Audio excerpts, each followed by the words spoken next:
I'm really interested right now in the sense of the idea of intersections, where things come together, fuse, perhaps things that are quite disparate and actually could come together and actually, a bit like a niche, I suppose, a channel, a level of interest. And I was reading a book called, well, it's an ebook called Habit Ferocity from Stephen Kotler, and he talked about thinking about 5 things to hunt out for these intersections. And I'll give you some examples towards the end, both personal and professional, and hopefully that will kind of close the loop on the learning.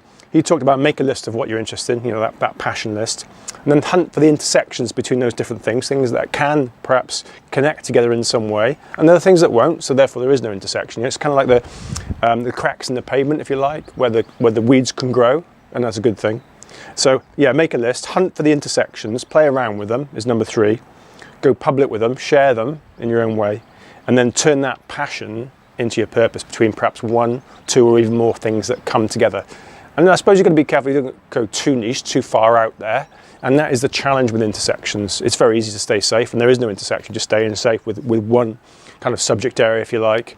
But bringing more than one in, appropriately, skillfully, could be pretty cool.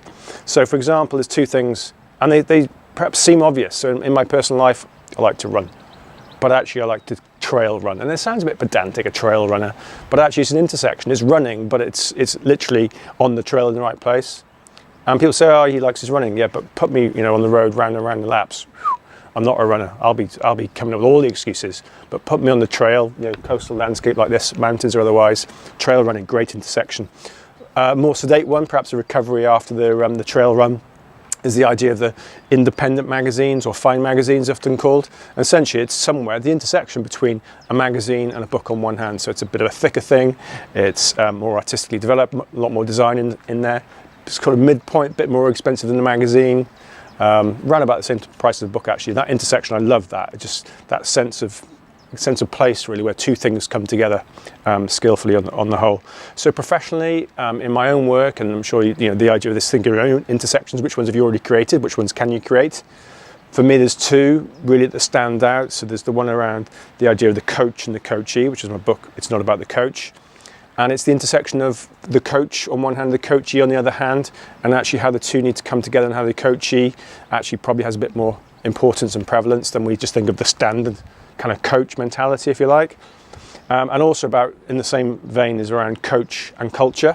How on one hand you've got culture, great big thing organisational wide, more so about organisation versus national culture, and coaching, and what when the 2 come together, and where is that kind of fine line, the kind of the art and the science between the 2 that creates that intersection, because that's where the good stuff comes together. If they're apart, fine, and there might be many reasons why they should stay apart, and actually I do make the case of when coaching, for example, in culture, or actually can be perceived to be too far away and quite rightly shouldn't come together. But when you can find that fine line between the 2, that intersection, then you should be in good shape.